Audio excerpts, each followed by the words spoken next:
Jangan hanya bekerja untuk mencari uang, tapi bekerjalah untuk mencari makna.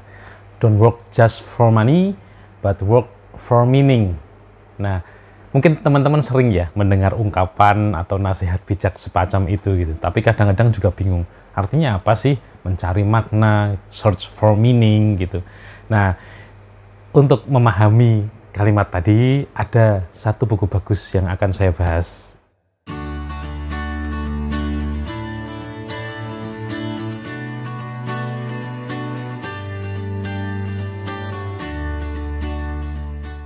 Assalamualaikum, ketemu lagi di channel The Pria Hita. Alhamdulillah, sudah lama banget ya kayaknya nggak bikin konten lagi. Alhamdulillah sekarang sudah ada waktu untuk bikin lagi. Pada kesempatan kali ini saya akan mereview buku lagi, tapi bukunya berbeda dengan genre buku yang sebelumnya sering saya review. Kali ini saya akan mereview sebuah buku yang menarik ya, buku tentang psikologi, buku tentang motivasi pengembangan diri ya. Ini buku yang akan saya review. Buku dari Dan Ariely, Alasan Kita Rela Menderita. Menarik sekali ya, judulnya itu terkesan clickbait banget gitu. Jadi menarik memang. Ini buku ini subjudulnya adalah Logika Tersembunyi di Balik Motivasi Manusia. Nah, sesuai dengan judulnya, buku ini memang membahas tentang motivasi. Apa aja sih yang memotivasi manusia gitu. Ini dibahas di buku ini. Menariknya memang buku ini tidak hanya membahas motivasi apa yang ada di balik motivasi itu secara umum. Buku ini khusus membahas motivasi atau hal-hal apa yang memotivasi manusia dalam yang mungkin jarang dibahas oleh penulis lain atau kemudian pembicara lain gitu ya. Ini menarik.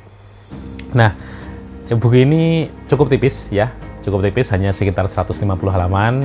Nah, yang menarik dari buku ini ada beberapa yang saya dapat ya. Kalau dari daftar isi, ya ada 4 bab utama. Yang pertama adalah tentang cara menghancurkan motivasi gitu. Jadi betapa mudahnya kita untuk menghancurkan motivasi seseorang.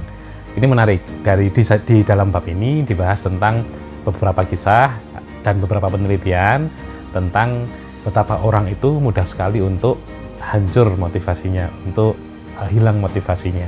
Yang paling utama adalah soal makna gitu. Ketika dia tidak menemukan makna dalam apa yang dia lakukan dalam pekerjaannya, itu motivasinya akan bisa turun drastis. Ini dibuktikan dari penelitian-penelitian yang diceritakan oleh penulis dalam buku ini. Jadi di buku ini dijelaskan, saya ambil satu penelitian yang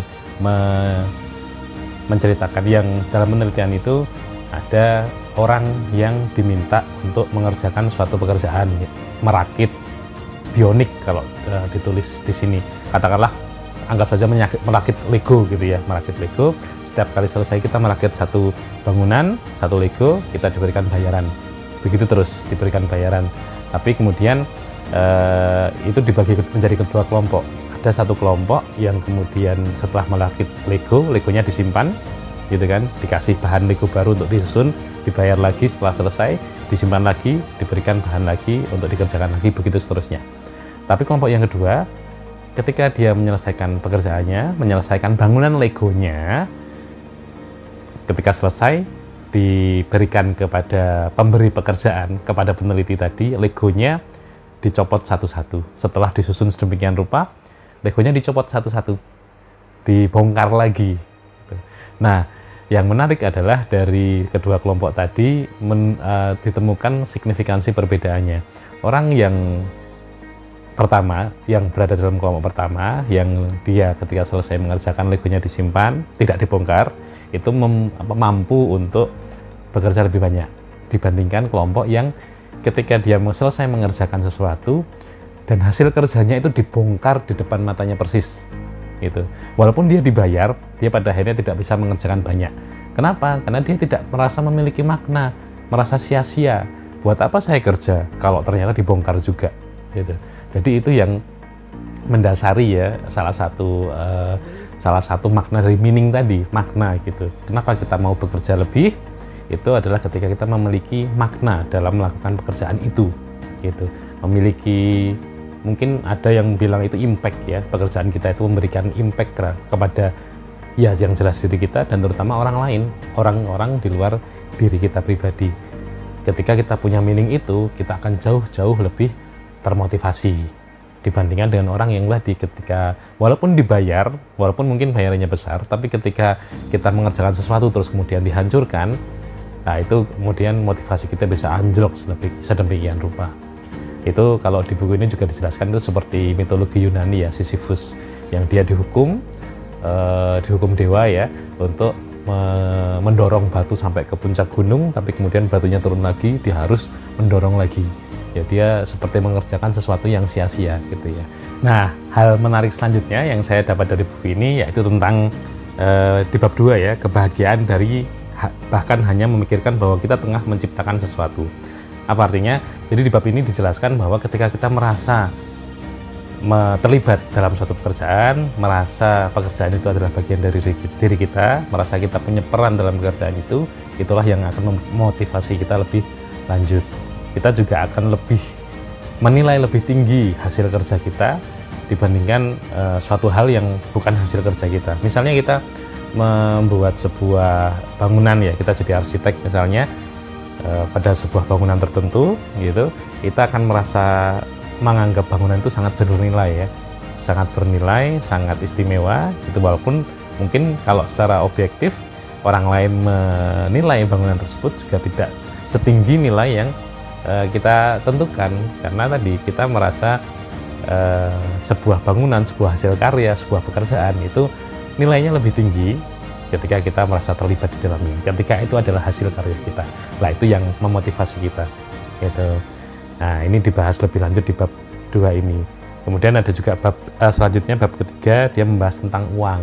Nah, selama ini kan banyak ya kalau motivasi itu seringkali dikaitkan dengan uang atau insentif, bonus dan sebagainya. Nah, ini dibahas lebih rinci karena ternyata uang tidak sesuperior itu dalam memotivasi manusia untuk melakukan sesuatu. Mungkin anggapan standar ya, kita juga seringkali merasakan hal yang sama.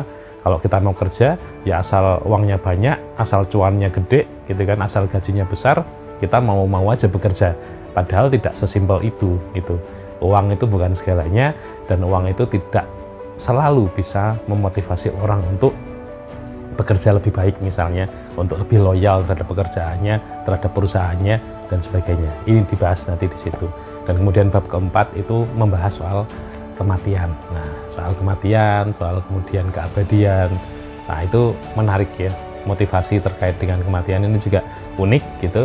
Walaupun juga saya pribadi tidak terlalu setuju banget, cuma ini jadi memperluas perspektif lah. Oh, ada pandangan orang yang seperti ini. Ini menarik sekali. Intinya, buku ini sangat recommended untuk dibaca teman-teman, untuk memperkaya wawasan teman-teman, juga untuk bisa memotivasi diri kita sendiri, atau mungkin kita punya staff, punya bawahan, punya karyawan misalnya.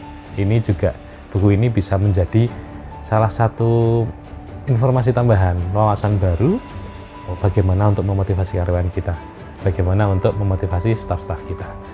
Oke, mungkin demikian saja review buku kali ini, mudah-mudahan bermanfaat. Terima kasih sudah menyimak. Assalamualaikum warahmatullahi wabarakatuh.